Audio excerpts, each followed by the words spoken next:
Welcome back. You're still watching Morning Live. Now, Takalani Ramatswana's book titled HA-PHAMBA is named after his family nickname of Ramantswana, a family that is fairly known in Venda but can also be traced anywhere in South Africa. The book has two parts, a family history that highlights the journey of about 1,700 members of the Ramatswana family ancestors that originated from Botswana and then settled in Venda in the mid-1800s. The second book, part of the book, is titled A Family Tree and looks at 16 generations of the Ramatswana family, where 1,000 family members have been identified. Well, the author joins us now in studio to tell us more about the book. Good morning. Welcome to Morning Live. Oh, hi. Good morning. Thank you. Talk to us about the decision to write this book. What came about and collect all this history? To be honest, because normally as family we do, gather sometimes, and then sometimes we do meet in funerals and or sometimes weddings. So the normal conversation that we normally have, it's about our family history. But like normally when you hear people talk about it, like the story was not really. It was a bit of a mixed up, so we needed to actually get one voice because like there's a lot of stories from my family. So I thought I think the decision, it came from a couple of my cousins. We used to talk about it quite a lot during our conversation. So we thought, okay, we need to write a book. Someone will always say that we need to write a book because the story is too long. So and then after that, I decided that, okay, among us, I'm the journalist, so yeah. I think I need to make a decision and write about it. But I think the core part was when we lost one of our uncles who had like a very, very good knowledge in terms of family history. That's generation number 4. So when we lost him, we only had one left.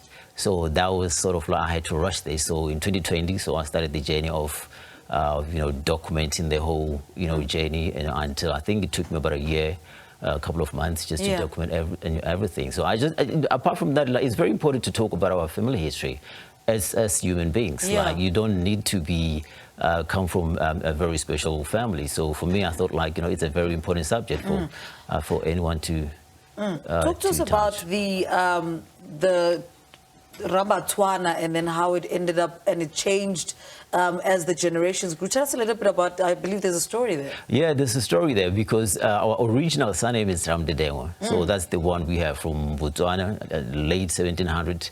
So we came to Venda as Ramdedengwas.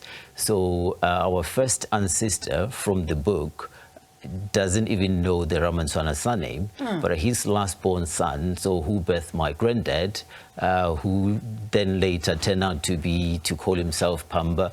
There is a story for that as well. Right. So during the King Makaru's reign, because my great-granddad was very involved in the Royal Army, and then so one day I think he just came back from one of the battles that they used to have, and then the king asked him, how many people did you kill?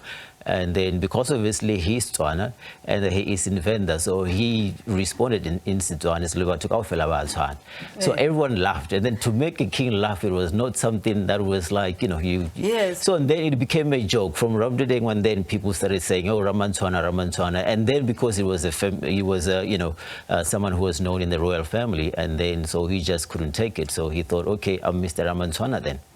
And talk to us about these conversations that you had with the elders, and try and put together into a book. Because I imagine there's so much information. Honestly. You know what I mean? So and all these stories, and I mean, you grew up with older people that tell these stories, long-winded stories. Do you know what I mean? Honestly, I wish I had a lot of time, because I would have loved to visit all these places. But I thought, hey, I'm in Joburg, and I don't think I'll have enough time to visit all these places. But when it comes to conversation, I'm generation number 5. So generation number 4, that's my dad's generation. Right. So we only have 4 people left. So only one person can tell the story properly and then knows the history, the time, and everything. So his name is Fraser Ramantswana. So he was very instrumental. So what I would do every weekend, so I will give whoever I want to talk to, because sometimes I say, okay, this information, you need to speak to this one. Then I'll have to call that person and get some more information, but I have to verify with him first.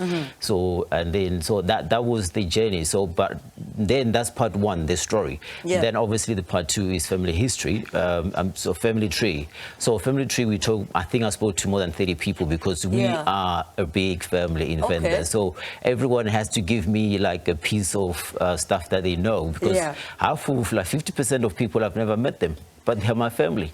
And talk to us about making sure that it reads like a book and it doesn't read like a textbook, you know, because it's a family history, but it also must read like a story. Yeah, so because the voice that I use the voice of us as the great-grandchildren of our family. And then because it was a bit of a, I wouldn't say it was a difficult decision, but it took me a lot of time to actually make a decision that, hey, we're going to tell the story as a family. I'm not going to tell the story as, you know, as Quibell. So as a family, this is what we're saying about our great ancestors. So that was, you know, that's exactly where it come from. And I see there are some people here with question marks on them. What is the reason for that? Okay, I'll tell you why. Because my granddad, real name Domara, then he nicknamed himself like HA-PHAMBA.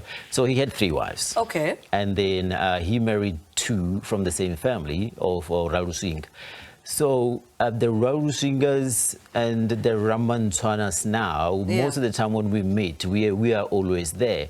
So, but because obviously some people, they sort of like really disappeared, and then we didn't have anyone to call to verify the information. So we tried, because I was using phone calls, and I'm like, where can we get this? I need this. And the time was running out. And I was like, I need to make a decision. Then I'm just going to put a question mark, because I think because of this book, if you look at the quality of the book, it might stay longer, like maybe in the next 100 years, maybe someone will say, hey man, that's me there. So that's where the question mark come from. And is that was it deliberate that you went the coffee table route, the coffee table book type of route, not, you know, the small traditional ones that because, we know? Yeah, because like when we talk about the history of anything, really, so this one, it's for more generations to come. We're number 6. I didn't even cover the generation of our children, which is going to be number 7. So, and then all this generation, they're still going to come back and trace their family here. And obviously the identity-wise, we were raising such a very confused society, if you like.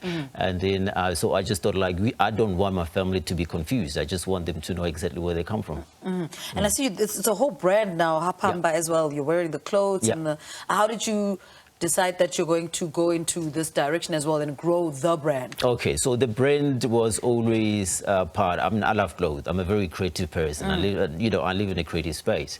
So, but getting the name of the brand was always like, you know, what can I name my brand? Because like every time, you know, I love to dress up my stuff, and I always have ideas to design my own stuff. And then, but the name was not there. So when the idea and the decision to write a book came about, I was like, oh, actually, HA-PHAMBA, that's great.